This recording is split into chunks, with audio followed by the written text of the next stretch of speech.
paano ginawa ang itik na ito. Yan. Yan.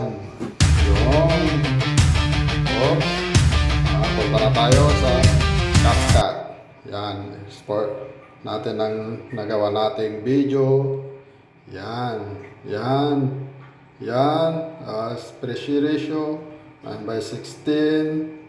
Tapos yan, hanapin lang natin. Yan, split. Delete.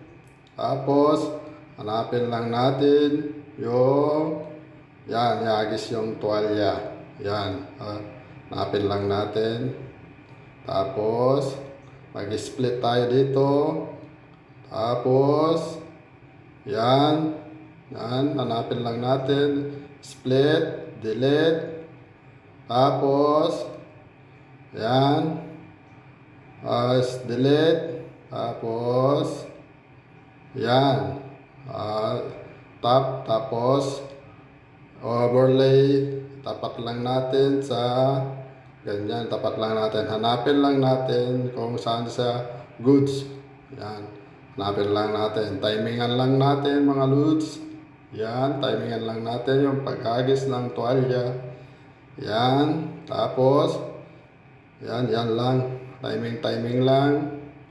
Kaya na mag-timing, yan, yan, tapat lang natin ng ganyan para goods. Tapos hanapin natin ang mass. Yan, horizontal. Yan, ikot lang natin konti.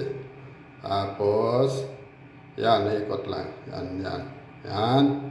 Goods na yan mga loads. Yan, yan na, malapit na loads. Yan, para magandang tignan. Yan. Yan, paghagis ng tuwalya o bumagsak. Yan. Oops. Yung sobra. Kailangan natin i-split. Tapos delete. Tapos review lang natin konti. Yan, review lang. Yan, goods na mga loads. Yan, goods na. Export na ang video. Yan na.